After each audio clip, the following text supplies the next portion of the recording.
En avant pour être édifié sur Radio Matania.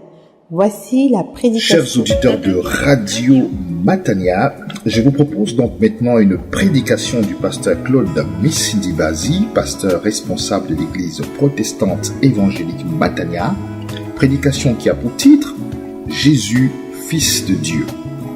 Et pour texte de référence, Jean chapitre 5 du verset 16 au verset 30 et Romains chapitre 1 du verset 1 au verset 15. Dit comme ça, cette expression paraît évidente pour les chrétiens. Mais cette expression Jésus, Fils de Dieu, est indispensable pour affirmer sa foi et pour faire la différence avec tous les autres cultes. Je vous recommande vivement cette prédication. Elle sera pour vous certainement une source d'édification. Soyez bénis. Levons-nous donc et ouvrons nos Bibles. Nous continuons donc à entendre Dieu par le biais donc de Paul aux Romains, donc Romains chapitre 1, versets 1 à 7. Nous lirons aussi donc Jean chapitre 5, versets 16 à 30. Donc d'abord, lisons ensemble Romains chapitre 1, versets 1 à 7. Nous avons commencé donc cette méditation, ces messages sur cette épître, et nous allons encore aller beaucoup plus loin, grâce au Seigneur. Paul, serviteur de Jésus-Christ, appelé à être apôtre, mis à part pour annoncer l'évangile de Dieu. Cet évangile qu'il avait déjà promis par ses prophètes dans les Écritures saintes, concerne son Fils, issu selon la chair de la lignée de David, établi selon l'Esprit Saint, Fils de Dieu avec puissance, par sa résurrection d'entre les morts. Jésus-Christ, notre Seigneur. Par lui, nous avons reçu la grâce d'être apôtres pour conduire à l'obéissance de la foi, à la gloire de son nom, tous les peuples païens, dont vous êtes vous aussi, que Jésus-Christ a appelé. À tous les bien-aimés de Dieu, qui sont à Rome, aux saints par l'appel de Dieu, à vous grâce et paix de la part de Dieu notre Père et du Seigneur Jésus-Christ. Amen. Amen. Jean chapitre 5, verset 16 à 30.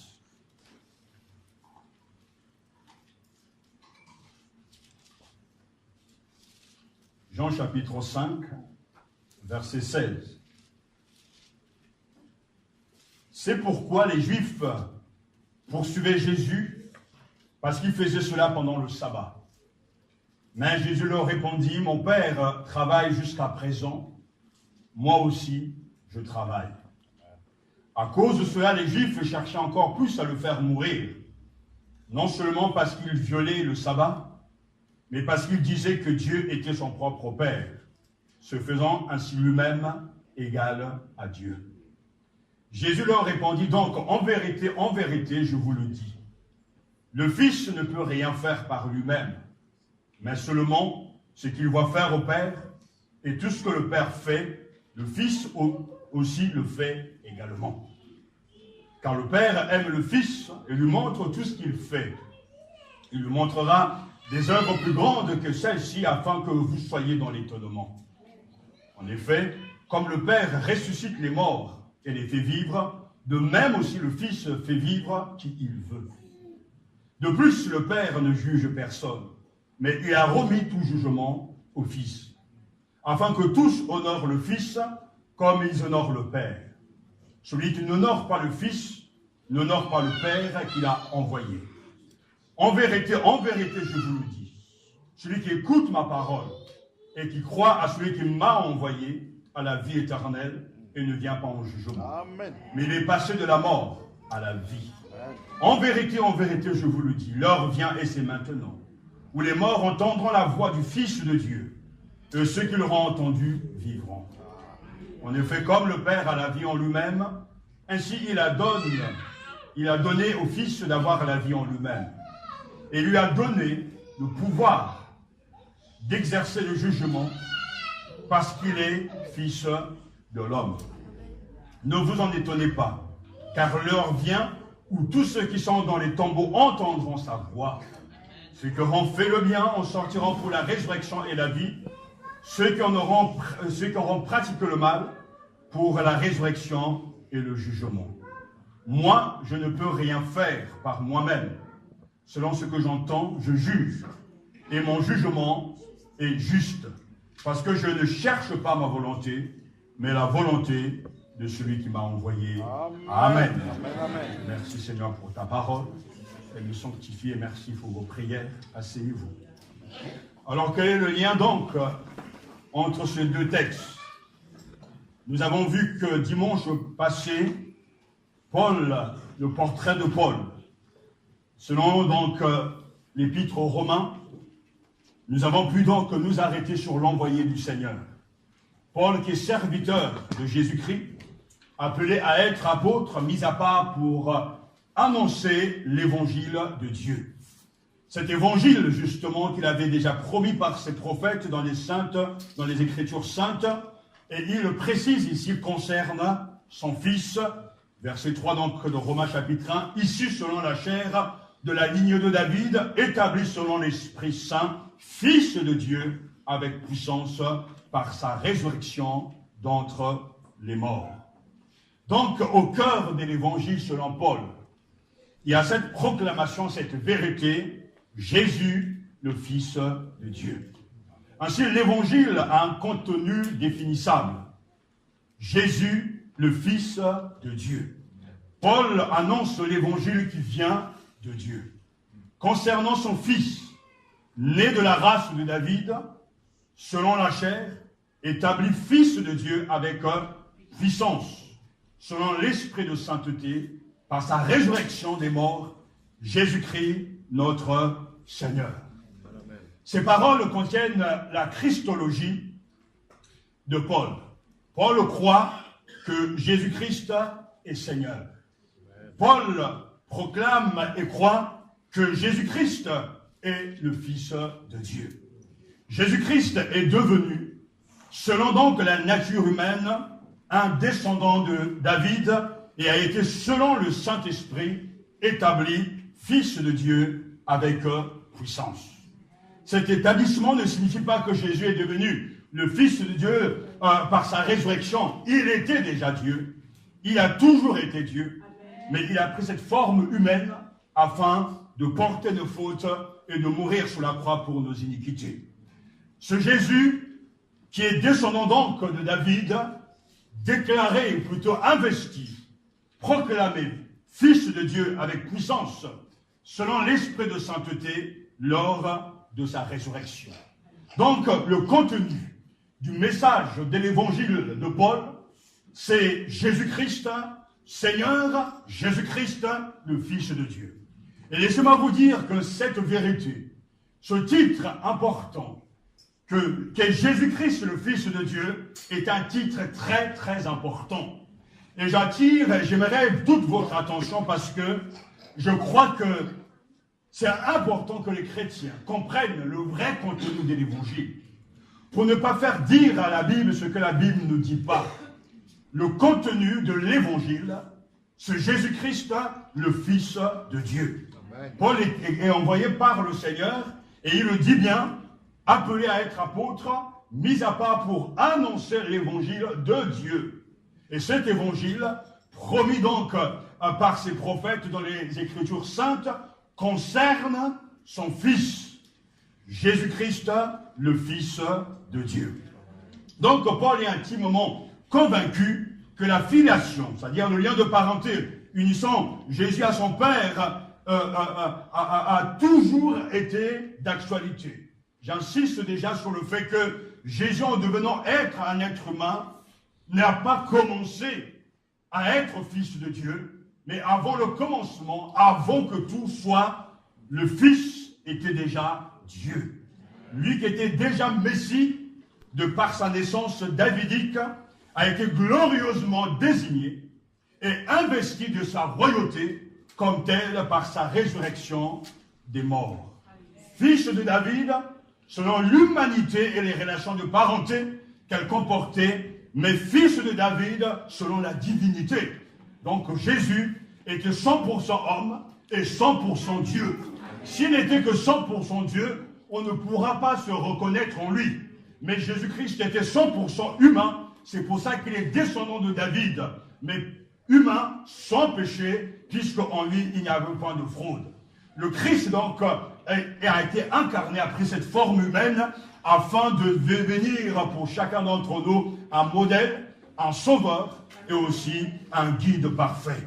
Mais il est tout autant le Christ Dieu, qui, lui, par sa capacité, est capable donc de ressusciter d'entre les morts. C'est pour ça que dans 1 Pierre chapitre 3 verset 18, il est écrit, en effet, le Christ lui-même a souffert pour les péchés, une fois pour toutes, lui juste pour les injustes, afin de vous présenter à Dieu, lui, mis à mort en sa chair, mais rendu à la vie par l'Esprit. Et c'est ce qui s'est passé le jour où le Christ est ressuscité d'entre les morts. Mais si nous voulons comprendre ce titre si important, Jésus-Christ, le Fils de Dieu, Jésus, le Fils de Dieu, il nous faut nous tourner vers donc l'Évangile selon Jean, chapitre 5, verset 16 à 30, qui est l'un des passages bibliques les plus frappants pour indiquer ce que signifie la confession de Jésus-Christ comme Fils de Dieu. La foi chrétienne repose entièrement sur la réponse correcte que nous donnons à la question que Jésus a posée à ses disciples. Qui dites-vous que je suis? Matthieu chapitre 16, verset 15. Et nous savons que Pierre a répondu, tu es le Christ, le Fils du Dieu vivant. Et Jésus lui dira, Simon, ce n'est pas le sang et la chair qui t'ont révélé cela, mais c'est mon Père qui est dans les cieux. Il précise, tu es heureux, Simon, fils de Jonas, car ce n'est pas la chair et le sang qui t'ont révélé cela, mais c'est mon Père qui est dans les cieux. La révélation de Jésus, Fils de Dieu, est l'œuvre de Dieu lui-même, par la puissance du Saint-Esprit.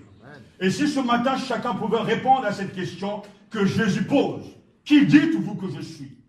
Et non pas y répondre simplement comme quelqu'un qui a été donc au catéchisme et qui a la bonne réponse et dire oui, tu es le Christ, le Fils de Dieu.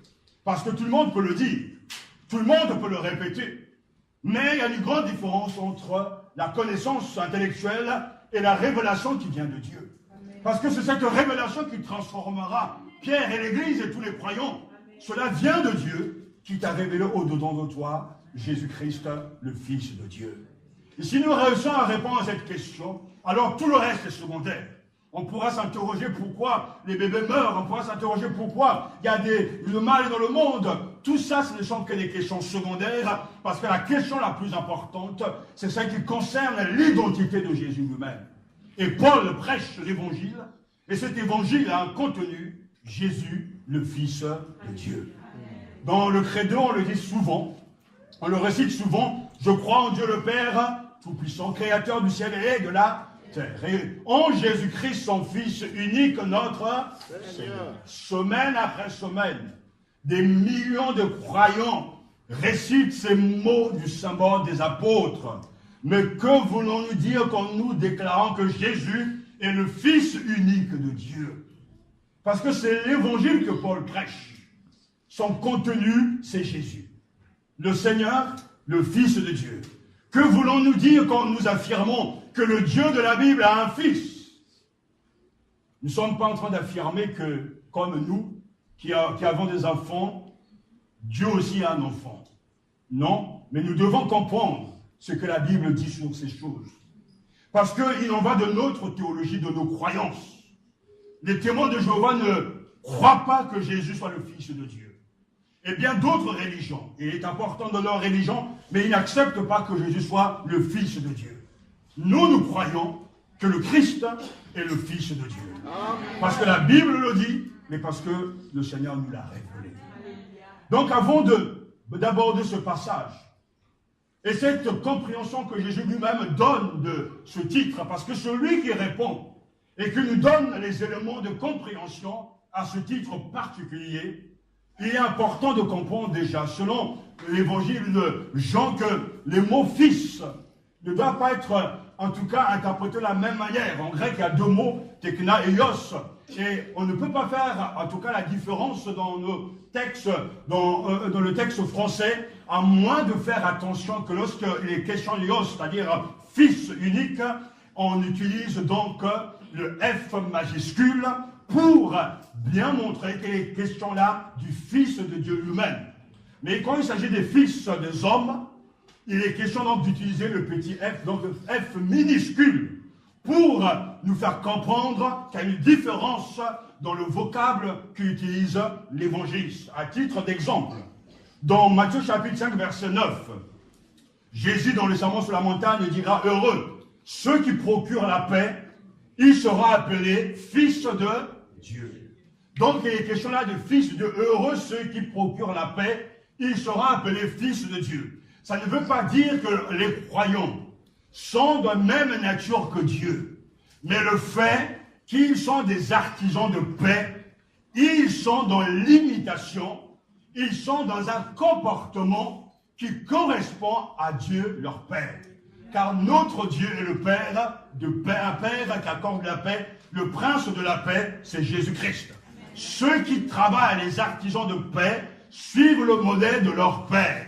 C'est pour ça que la maxime bien connue qui nous dit « tel père, tel fils » ne correspond pas pour nous au sens où nous sommes de même nature que Dieu, où nous partageons les attributs de Dieu, mais dans la pratique et l'obéissance à ce que Jésus nous dit, nous sommes comme notre Père.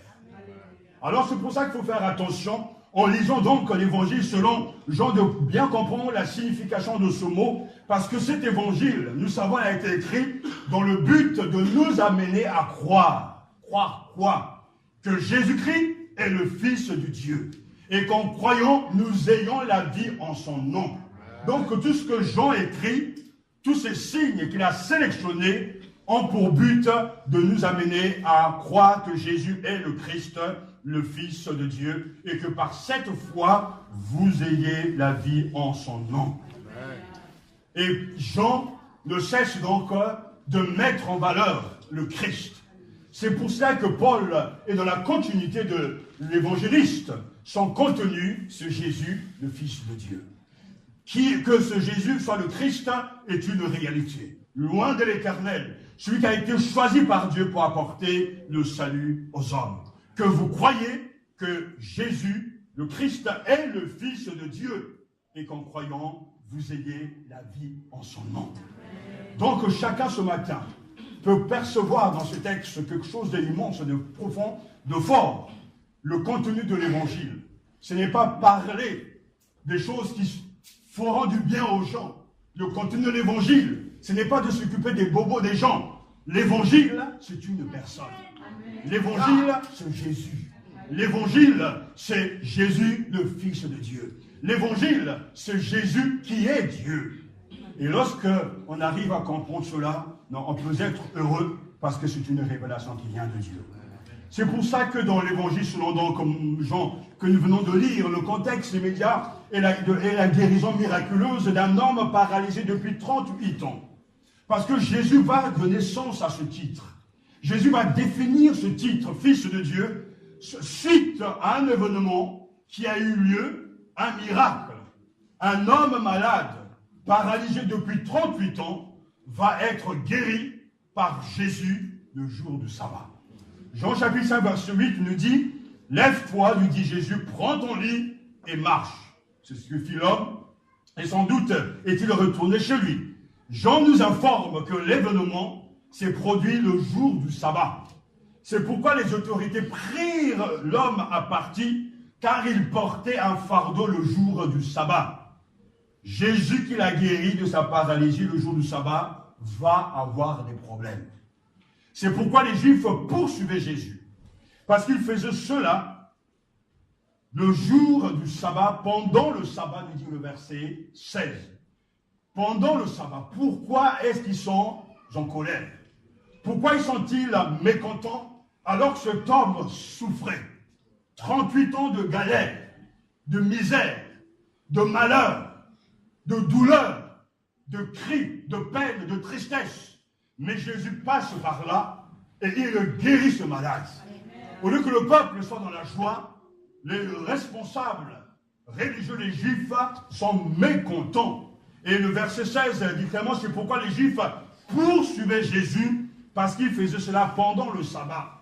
Parce que tellement, je dirais, habités par la loi, ou plutôt fréquentant la loi, les Juifs ne pouvaient pas accepter que la loi soit bafouée, le sabbat soit bafoué, car selon donc la loi, le sabbat doit être respecté. On ne doit faire rien, on ne doit rien faire ce jour-là. Pas d'ouvrage. On ne doit même pas porter, en tout cas, je dirais, un objet quelconque lié au travail. Et c'est pour cette raison, au lieu de justement de contraster avec la guérison de ce malade, les responsables, les Juifs, s'en prirent ouvertement à Jésus. Et c'est à cause justement de cette envie de casser de Jésus, quoi, de le briser, que Jésus va nous donner les éléments qui nous montrent, qui témoignent qu'il est réellement le Fils de Dieu. Ils prennent des mesures à l'encontre de Jésus, notre Seigneur. Ils décident de boycotter son message, de boycotter son ministère. Et ils ne vont pas y arriver. Mais ils sont là, soi-disant, pour respecter la loi. Parce que c'était un jour de sabbat, il dit le verset 10. Et de cette précision découle ce qui suit. Jésus violait pour la première fois le sabbat à Jérusalem. Rappelez-vous que le sabbat désigne un chômage effectué dans une intention religieuse. Le jour du sabbat, Dieu a arrêté son travail de création. Le jour du sabbat, le Seigneur se réjouit de son travail. Et il a béni ce jour en le consacrant, au point que le jour du sabbat est un jour déjà béni par Dieu et qui sera capable donc d'avancer ainsi. Concernant le sabbat, la Bible dit, on travaillera 6 jours. Mais le 7e jour est le sabbat, le jour férié. Il y aura une sainte convocation. Vous ne ferez aucun ouvrage sur le sabbat de l'Éternel, partout où vous habiterez. Lévitique chapitre 23, verset 3. Il est donc important que chacun ici pénètre et entre dans la compréhension du contexte de ce que Jésus va maintenant définir. Parce que cet évangile donne un sens au miracle. Le miracle a pris place, a eu lieu, mais maintenant Jésus va interpréter ce miracle à la suite de cette controverse, parce que les chefs religieux s'en prennent à lui et ils le remettent en question, donc du fait que Jésus ne respecte pas Dieu qui a donné la loi, puisqu'il enfreint la loi le jour du sabbat en faisant du bien. C'est comme si le dimanche il doit avoir que des catastrophes. Rien de bon doit arriver, que des malheurs. Et on reprend le lundi matin avec des bonnes choses. Mais Jésus ne voit pas les choses ainsi. Son Père travaille nuit et jour, et il va commencer par définir et affirmer avec force en réponse à ce que les Juifs sont en train de l'accuser. Il annonce et il affirme, mon Père travaille. Jusqu'à présent, moi aussi, je travaille. Et c'est là que nous comprenons déjà le sens que Jésus va donner à cet événement. Parce qu'il va nous parler donc de sa propre filiation. De sa propre filiation divine, Jésus dit, le Père travaille, le Père est à l'ouvrage, moi aussi, je suis à l'œuvre. Travailler, être à l'œuvre, ce n'est pas une question ici de travail physique. Mais Jésus est en train de répondre à ses accusateurs. Mon Père a toujours aidé les gens. Ou fait des choses pour aider les gens. Et moi aussi, je dois travailler. Puisque le Père est continuellement à l'œuvre, il est obligatoire pour le Fils d'en faire autant, tel Père, tel Fils. Mon Père travaille jusqu'à présent. Moi aussi, je travaille. En parlant ainsi, Jésus affirme implicitement qu'il est lui-même le Fils de Dieu. Parce qu'il n'y a que Dieu qui a le droit d'arrêter sa propre loi. Jésus affirme qu'il a des droits, le droit d'accomplir des bonnes choses, même le jour du sabbat. Jésus affirme qu'il a le soutien de son Père. Et s'il fait des miracles le jour du sabbat, c'est parce que lui-même est Dieu. Il ne s'arrête pas par rapport à la loi, il ne s'arrête pas par rapport au sabbat, mais c'est lui le maître du sabbat, c'est lui le maître de la loi, c'est lui qui est derrière, et pourtant, il va répondre à ses accusateurs. Béni soit le Seigneur, parce que le Père travaille nuit et jour. Notre Dieu ne dort pas. En créant le ciel et la terre, il a tout placé, il a tout mis en place, mais il veille, il maintient ce qu'il a créé. Et Jésus n'a pas de calendrier. Tout le temps, il sauve du lundi au dimanche. Mais nous ne devons pas non plus rejeter ces accusations parce que ces hommes, si on les croit sincères, veulent respecter le jour du sabbat. Et à cause de cela, les Juifs cherchaient encore plus à le faire mourir. Non seulement parce qu'il violait le sabbat, mais parce qu'il disait que Dieu était son propre Père. Se faisant ainsi lui-même égal à Dieu, nous dit le verset 18. Alors là, déjà, le fait de violer le sabbat, si on soit quelque chose de grave, mais oser proclamer, affirmer publiquement que Dieu est mon Père et que je suis égal à Dieu, alors là, on a touché, c'est le blasphème total. Et c'est ça qui va pousser les Juifs à désirer la mort du Christ. Parce que Jésus proclame et affirme que Dieu est son Père, que lui-même est égal à Dieu. Dans la mentalité de ces Juifs, ils pensent qu'il y a deux dieux, le Créateur et Jésus qui lui-même proclame, affirme qu'il est Dieu. C'est impensable. Ils ne peuvent que rejeter ces choses. Mais pourtant, Jésus est réellement Dieu. L'Évangile nous dit clairement qu'il est le Fils de Dieu. Et en quel sens, justement, conçoit-il son égalité avec Dieu? Le texte va nous le montrer très clairement. Oui, Dieu donne de l'autorité à son Fils. Le Fils affirme avec force qu'il est subordonné au Père, mais il s'agit d'une subordination bien particulière. Jésus lui-même répondit, mon Père travaille, jusqu'à présent, moi aussi je travaille. Verset 19, Jésus leur répondit donc, en vérité, je vous le dis, le Fils ne peut rien faire par lui-même, mais seulement ce qu'il va faire au Père, et tout ce que le Père fait, le Fils aussi le fait également. En vérité, insiste Jésus, le Fils ne peut rien faire par lui-même, mais seulement ce qu'il voit faire au Père. Et tout ce que le Père fait, le Fils aussi le fait pareillement. Et il nous donne donc là la première raison, le Fils agit exactement comme le Père. Tout ce que le Père fait, le Fils aussi le fait également. Jésus-Christ est égal au Père. Jésus-Christ est Dieu, parce que ce que le Père fait, Jésus le fait pareillement. En vérité, je vous le dis, le Fils ne peut rien faire par lui-même, mais seulement ce qu'il va faire au Père, et tout ce que le Père fait, le Fils aussi le fait également. Tel Père, tel Fils. Mais Jésus affirme que tout ce que le Père fait, il le fait aussi. Le Père a créé le ciel et la terre, lui aussi il a fait. Le Père guérit, fait des miracles, lui aussi il a fait. Et cela est déjà une preuve que Jésus est le Fils de Dieu. Jésus est Dieu. Aucun être humain ne peut affirmer une telle chose. Parce que nous n'avons créé, nous n'avons rien créé. Nous n'avons pas créé des plantes, nous n'avons pas créé des êtres humains, nous ne sommes pas au niveau du Créateur. Nous n'avons pas la nature de Dieu en tant qu'absolu, mais nous sommes des enfants de Dieu parce que Dieu nous a créés. Mais Jésus, lui, affirme que tout ce que le Père fait, moi aussi, je le fais.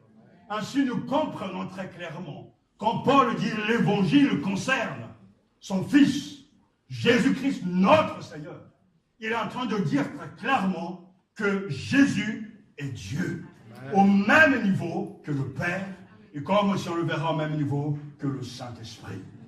Jésus lui-même répond donc à ces accusations en affirmant que concernant le travail, l'œuvre, la mission, il est au même niveau que le Père.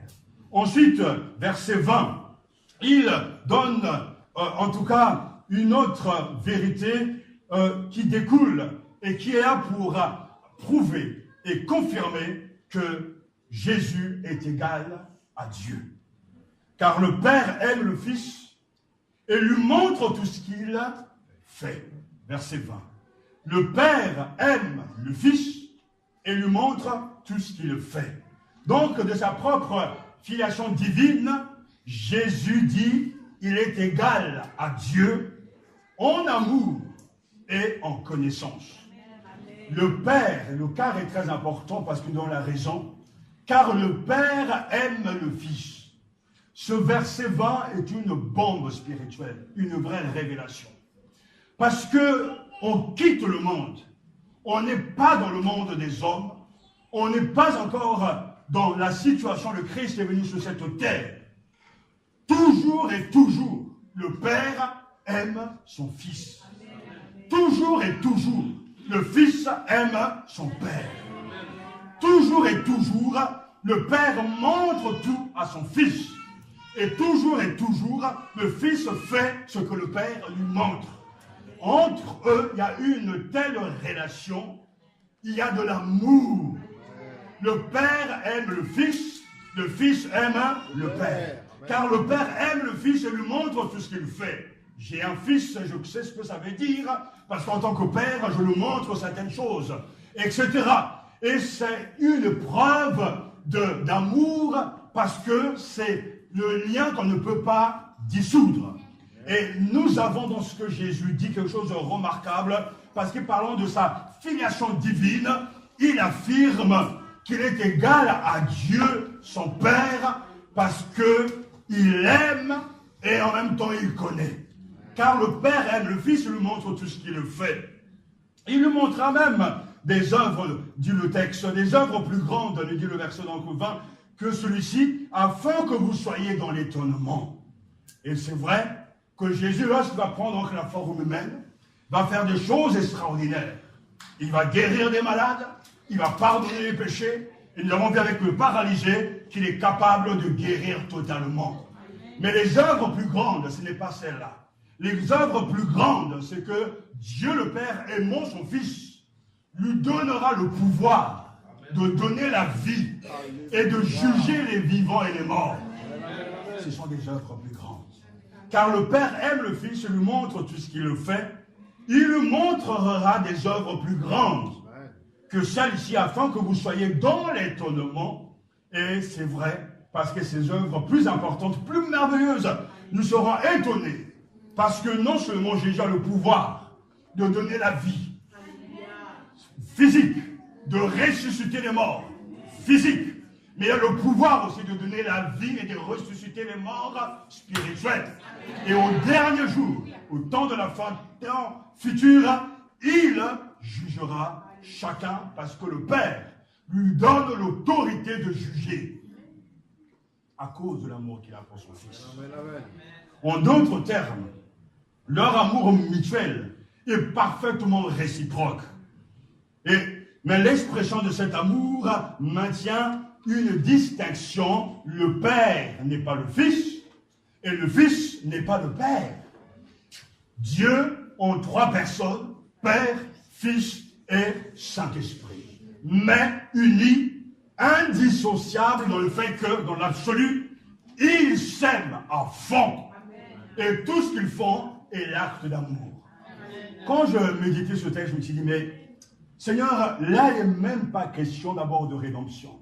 Il n'est pas question de mon salut. Il n'est pas question du bien-être des gens. Il n'est pas question de parler de pardon. Il n'est pas question de parler de la joie et du don du Saint-Esprit. Il est question d'une union sans faille entre le Père et le Fils.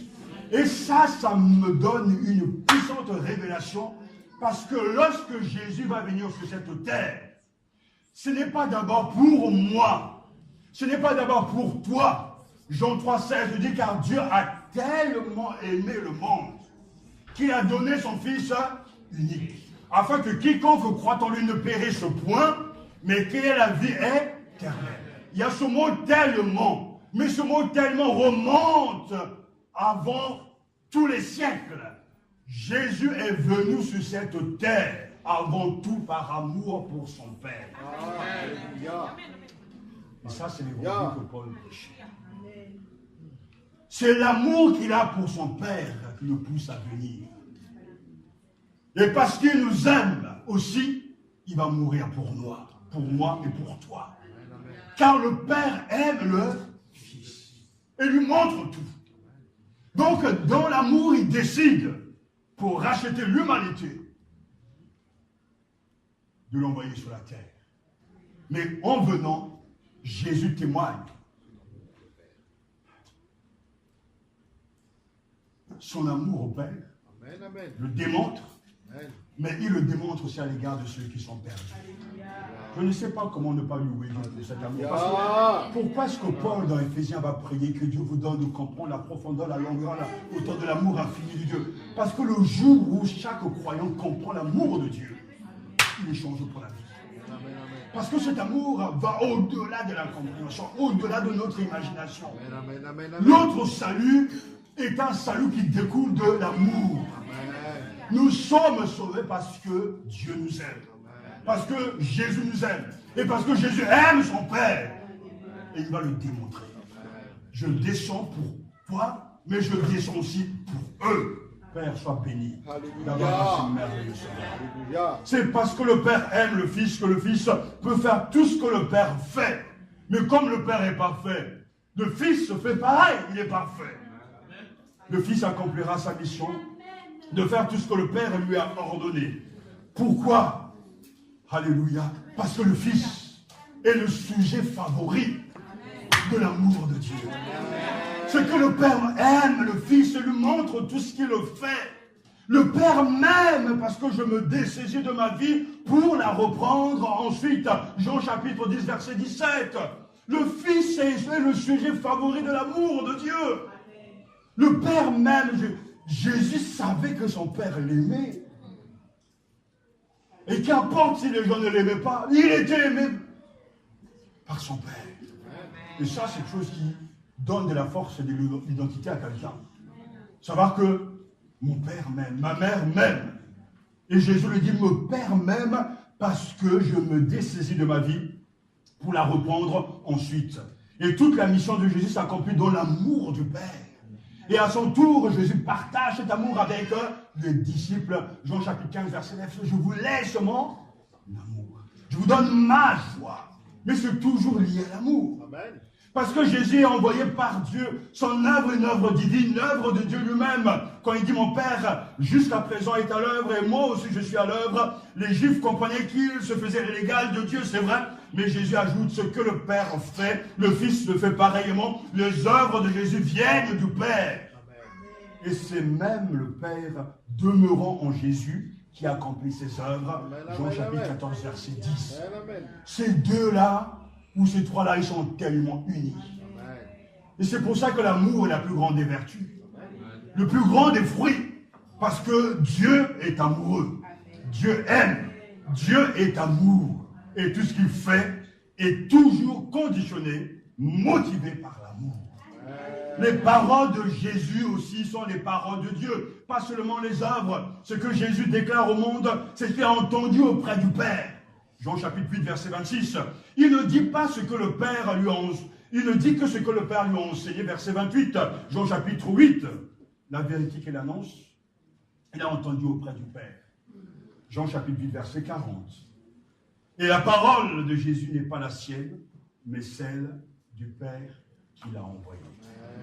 Ça, c'est l'amour. Jean chapitre 14, verset 24. Parce qu'il est le Fils, Jésus peut avoir une connaissance exclusive du Père. Personne n'a vu le Père si ce n'est celui qui vient de Dieu. Lui, il a vu le Père. Jean chapitre 6, verset 47. Le Père montre tout à son Fils parce qu'il l'aime. Et Jésus seul peut révéler le Père. Parce qu'il n'y a que lui qui l'a vu. C'est pour ça qu'il dira, celui qui m'a vu a vu le Père. Tout comme le Père connaît le Fils connaît le Père. Jean chapitre 10, verset 15. Et c'est pour ça que la connaissance que nous pouvons avoir du Fils de Dieu ne peut nous être donnée que par la révélation, par une révélation. Tu es heureux, Simon, fils de Jonas, parce que ce n'est pas le chair et le sang qui t'ont révélé cela, mais c'est mon Père qui est dans les cieux. Parce que le Père aime le Fils et qu'il l'a envoyé dans le monde pour accomplir la volonté divine, tout remis entre les mains du Fils. Jean chapitre 3, verset 35. Oh, ce matin, vraiment, recevez ça comme une révélation. Parce que tout ce que Jésus a été, tout ce que Jésus a fait, tout ce que Jésus a dit, découle de l'amour de son Père. Amen.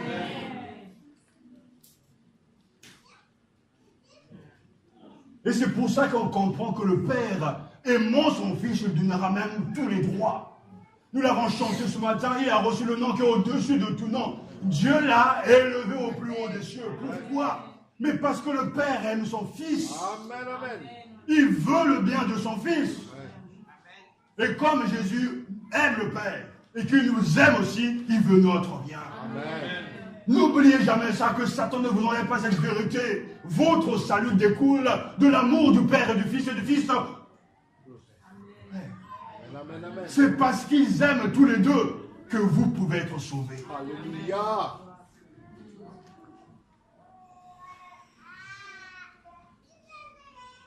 C'est une unité, une union incroyable, une unité de... C'est plus qu'un projet, là. Mais une vraie relation. Une vraie compréhension. Ils sont tous les deux d'accord. Le texte se poursuit, frères et sœurs. En quel sens Jésus conçoit-il son égalité avec Dieu? C'est ça qui a énervé les Juifs. Et Jésus répond encore. Verset 21. De sa propre filiation, donc lieu de parenté divine, Jésus dit, il est égal à Dieu dans sa puissance souveraine. Verset 21 dit que, car toujours, comme le Père ressuscite les morts et les fait vivre, de même aussi, le Fils fait vivre qui il veut. J'insiste sur le qui il veut. Le Père a le pouvoir de ressusciter les morts, relever, donner la vie. On sait très bien que ressusciter les morts, cela ne vient que de Dieu. Ce pouvoir est attribué à Dieu seul. Dieu seul a le pouvoir de ressusciter les morts. Et Jésus dit, car comme le Père ressuscite les morts et les fait vivre, de même aussi le Fils fait vivre qui il veut. Et les deux verbes sont autant présents pour m'indiquer que c'est une activité permanente de la part du Père. Sans cesse, constamment, le Père ressuscite les morts et les fait vivre. On peut parler donc là d'une résurrection physique, mais il y a aussi des résurrections spirituelles, parce que quelquefois, on est très bas dans la foi. Quelquefois, on a explosé dans notre marche avec Dieu, mais le Père sait nous ressusciter. Chaque jour, il nous renouvelle, il nous vivifie. Il nous permet de nous envoler comme des aigles et de marcher à sa suite. Mais ce pouvoir appartient à Dieu. Mais Jésus, notre Sauveur, est aussi tout-puissant. Il a reçu de son Père l'autorité de ressusciter les morts et de les faire revivre comme il veut. En tant que Fils de Dieu, Jésus a une mission divine à accomplir. Il est venu afin que les brebis aient la vie en a. Jean 10, 10. Mais en même temps, on le voit faire des choses extraordinaires. Au tombeau, Lazare est mort. Jésus va le ressusciter. Et il va affirmer là, je suis la résurrection et la vie. Celui qui croit en moi ne... Ce pouvoir lui est donné par son Père. Ce pouvoir est attribué à Dieu. Ainsi, on peut dire avec force, sans état d'âme, que Jésus-Christ est Dieu. Amen. Il donne la vie éternelle. Personne n'a jamais vu Dieu. Dieu le Fils unique, qui est dans le sein du Père, nous l'a dévoilé. Amen. Jean chapitre 1, verset 18. Jésus prétend, il est le chemin, la vérité et la vie. Il dira à Nicodème, si tu ne nais pas d'en haut, tu ne peux pas voir et entrer dans le royaume des cieux. Jésus est Dieu. Ce qu'il fait, il le fait parce qu'il est Dieu. Sa mission s'accomplit. Sa mission a réussi parce que lui-même est Dieu. Jésus a pleinement conscience que même pour arriver là, recevoir ce pouvoir, cette autorité, c'est qu'il doit aller à la croix mourir. Et c'est pour cela, par amour, il accepte de prendre sur lui nos fautes, nos iniquités, d'être cloué sur la croix. Mais le troisième jour, comme le Père l'avait promis, il a ressuscité d'entre les morts. Il a donné le nom de Jésus. Et dès le début de l'histoire de l'Église, l'apôtre prêche que toute la maison d'Israël sache avec certitude que Dieu a fait Seigneur et ce Jésus que vous avez, c'est Dieu qui l'a fait.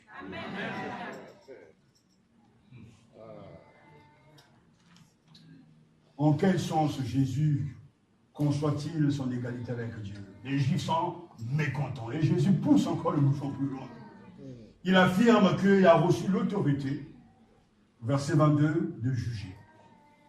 Car, toujours verset 22, le Père a remis au Fils pleine autorité pour juger. Le Père ne juge personne, mais il a remis tout jugement au Fils. Et comme je vous l'ai dit, le Père désire la gloire du Fils, car entre les deux existe la même nature, la même dignité, le même pouvoir. De plus, le Père ne juge personne, Dieu ne juge personne. Mais il a remis tout jugement au Fils parce qu'il l'aime. Afin que tous honorent le Fils comme ils honorent le Père. Celui qui n'honore pas le Fils n'honore pas le Père qui l'a envoyé. C'est très important. La fonction attribuée au Fils est en effet celle de juger les humains d'une façon impartiale. Le Christ va nous juger. Amen. Chacun. Et il sera très précis, très juste, impartial, objectif. Tout jugement sera sûr. Parce que lui qui va nous juger, c'est Dieu. Mais c'est quand même étonnant parce que ce n'est pas Dieu qui va nous juger. Souvent on entend, mais si Dieu, Dieu, non. Là, on découvre dans ce que Jésus dit aux Juifs, mais à tous ceux qui ne reconnaissent pas qu'il est réellement Dieu, il dit clairement, le Père m'a remis le pouvoir de vous juger. Viendra un jour où c'est moi qui va vous juger. Donc, imaginez un instant ceux qui rejettent le Fils de Dieu. Ils seront jugés par leur Sauveur qui deviendra en ce temps-là le juge suprême. Il a remis tout jugement au Fils, alors que dans l'Ancien Testament, c'est Dieu qui jugeait les gens. Mais maintenant, le juge suprême de tous les humains, c'est Jésus-Christ. Et j'aimerais, avec ouvrir une parenthèse, ne pensez pas, parce que tout à l'heure on a dit que le Père aime le Fils et que le Fils nous aime et que le Fils aime le Père, à cause de l'amour il va fermer les yeux. Non! Il ne fermera pas les yeux sur nos œuvres. Nous serons jugés et nous ferons face au juge. Même si au-dedans de lui il est amour, et son corps bouillonne d'amour. Mais le temps de grâce, de pitié sera fini. Celui qui se tiendra devant nous sera le juge qui n'a pas à sourire, ou bien à faire un clin d'œil. Nous serons jugés selon nos cahiers, nos livres, nos derniers jours et selon nos œuvres. Et chacun recevra sa récompense. Alors Seigneur, je te rends grâce parce que tu es mon sauveur. Amen. Mais je veux trembler ce matin car tu seras aussi mon juge. Amen, amen, amen. Et même en cela, je t'adore. Parce que tu seras un juste juge. Amen.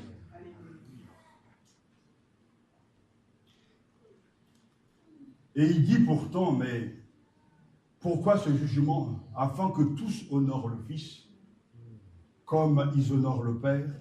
Celui qui n'honore pas le Fils, n'honore pas le Père, qu'il a envoyé.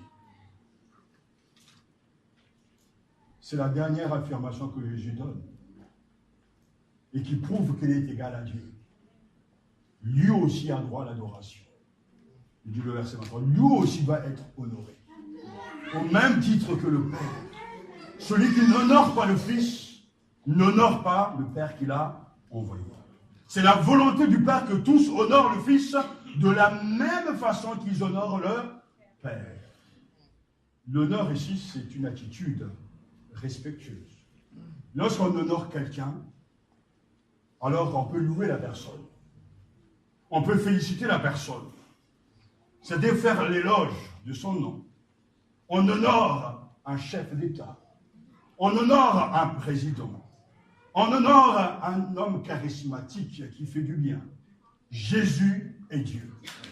Il va être honoré. Et c'est d'abord une attitude. Respecter le Seigneur. Respecter sa présence. Respecter sa maison. Mais c'est aussi une activité verbale. Le proclamer, le chanter, le louer. Parce qu'il est Dieu. Et parce qu'il est Dieu, l'effet pratique de cette révélation, de cette connaissance de la nature de Dieu, Jésus le Fils de Dieu qui est Dieu, alors ça va nous pousser à l'honorer. Jésus dira à la Samaritaine, vous adorez ce que vous ne connaissez pas, Jean chapitre 4. Mais nous adorons ce que nous connaissons. Quand nous savons que Jésus est réellement le Fils de Dieu, qu'il est Dieu, alors on s'incline, on s'adore, on se soumet, parce qu'il est réellement Dieu.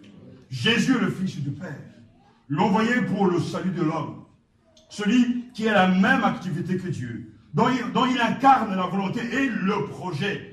Être avec Jésus, c'est être avec Dieu. Amen. Agir contre Jésus, c'est agir contre Dieu. Amen. Parce que les deux sont un.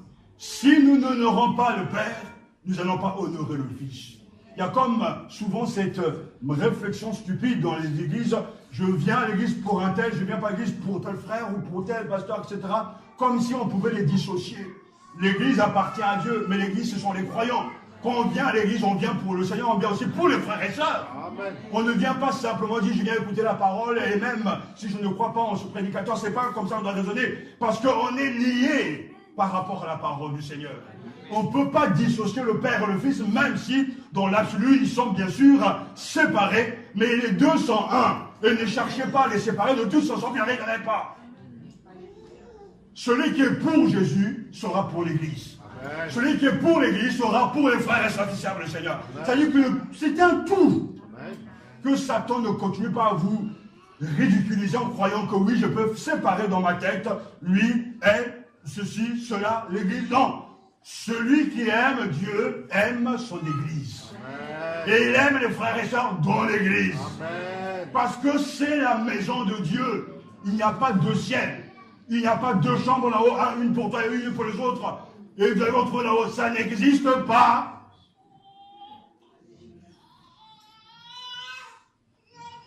Comme on peut entendre aujourd'hui, on dit voilà, moi je viens seulement adorer le Seigneur. Je suis là pour lui. Mais reste chez toi. Parce que ce n'est pas la maison de Dieu. La maison de Dieu, c'est tout le peuple de Dieu racheté. Amen. Je ne vois pas quelques-uns dans le ciel en train de dire ah, le Seigneur, il n'y a que moi ici, tu me vois. Hein? Non, c'est des gens qui viennent de partout, mais qui sont tous été rachetés dans le sang précieux de Jésus. Et je crois que l'amour doit commencer ici. Et j'attire votre attention sur le fait que l'amour du Père se révèle dans le Fils, et le Fils révèle l'amour du Père en chacun d'entre nous. Quand nous aimons nous aussi le Seigneur, parce que ça, le commandement qu'il nous laisse, aimez-vous les uns les autres comme je vous ai aimé. Quand nous aimons les choses de Dieu parce que nous aimons Jésus, alors nous prenons soin des choses de Jésus. Parce que je vous ai aussi posé une pensée, dit voilà, je viens dans l'église, mais même si ça ne va pas, même si je ne reçois pas l'amour, mais ne viens pas simplement à l'église parce que tu vas recevoir, mais viens aussi pour donner. Amen, amen, amen.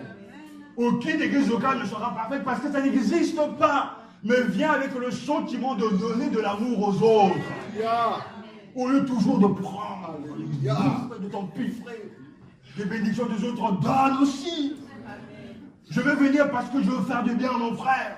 Le fait que je sois là pour encourager mon pasteur, sa femme, mes frères et sœurs, les diacres. Je viens, Seigneur, parce que ça va nous permettre de vivre ensemble. Pensez à cela. L'église doit être votre priorité. Et on doit venir dans la maison de Dieu parce qu'on aime Dieu. C'est pour ça que le psalmiste peut dire, le zèle de ta maison me dévore. Est-ce que vous croyez que même les David n'ont pas été déçus dans la communauté? Il y a eu des déceptions, il y aura toujours des déceptions. Mais quand on a appris qu'on vient aussi parce qu'on aime les gens, et mon grand-père qui était évangéliste me disait, mais la réussite dans le ministère, c'est d'aimer les gens. J'ai envie de lui dire aujourd'hui, c'était mon grand-père, mais c'est pas évident d'aimer les gens parce qu'il y a des gens vraiment, mais tu n'as pas envie de les aimer. Mais pourtant, il faut aimer. Parce que quand tu aimes quelqu'un, tu vas chercher le bien de l'autre. Tu vas le construire. Tu vas l'édifier. Tu feras tout pour sa réussite. C'est parce que Jésus nous aime. Mais aller jusqu'à la croix pour des méchants comme nous, il faut aimer. Amen. Mais quel intérêt pour lui d'aller mourir sur la croix? Qu'est-ce qu'il a gagné? Il était déjà Dieu au ciel. Il avait tout. Mais quel est l'intérêt? Mais la motivation, c'est l'amour. Amen. Je veux leur bien, Père, alors je veux partir. Mais ils vont te faire du mal. C'est pas grave, je les aime. Et j'irai jusqu'au bout. Et nous l'avons chanté tout à l'heure dans ce merveilleux cantique.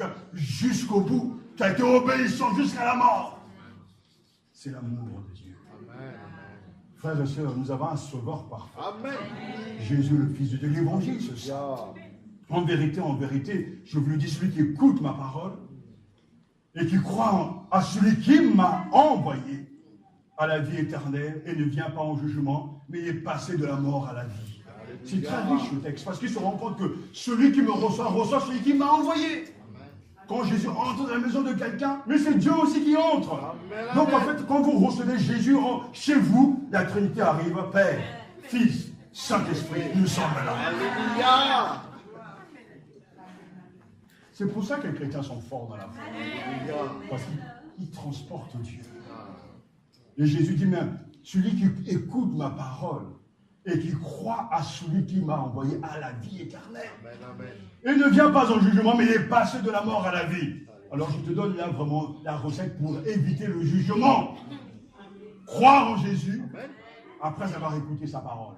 Ça implique obéir au Seigneur. Amen. Tant que tu seras obéissant, reste calme. Alléluia. En vérité, je vous le dis, l'heure vient et c'est maintenant où les morts entendront la voix du Fils de Dieu et ceux qui l'auront entendu vivront. C'est le message que le Seigneur nous adresse. Dieu est la source de vie. Dieu est vivant et le Père est la source de la vie et le Fils est capable de donner la vie aussi à ceux qui écoutent et à ceux qui croient et qui gardent sa parole.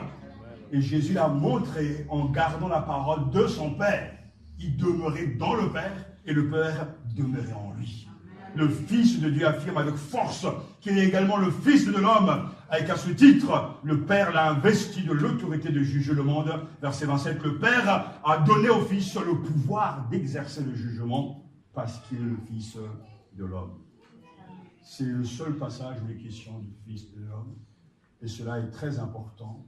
Jésus est un sauveur parfait, humain, sans péché. Et il nous comprend. Et il nous connaît. Mais en même temps, il est Dieu. Le souverain. L'évangile que Paul prêche, c'est cet évangile-là. Dans cet évangile, le contenu, c'est une personne. C'est Jésus-Christ. Mais laissez-moi vous donner l'application, les implications de ce titre Fils de Dieu. Quand je crois que Jésus est le Fils de Dieu, d'abord, ma manière d'adorer va changer. Parce que je dois venir honorer le roi. Je viens m'incliner devant celui que je reconnais comme Dieu, au même titre que le Père. Nous adorons ce que nous connaissons. Lorsque je crois que Jésus-Christ est le Fils de Dieu, je suis aussi d'accord pour entrer dans la bénédiction d'une vie victorieuse. Parce que la Bible nous dit, le Christ a remporté une victoire que l'homme est incapable d'obtenir par lui-même. 1 Jean chapitre 3 verset 8 nous dit, si le Fils de Dieu s'est manifesté, c'est pour détruire les œuvres du diable. Si le Fils de Dieu s'est manifesté, c'est pour détruire les œuvres du diable. Le Christ à détruire les œuvres du diable. Là où il est, le mal recule, les ténèbres reculent, car le Fils de Dieu s'est manifesté, s'est révélé pour détruire les œuvres du diable.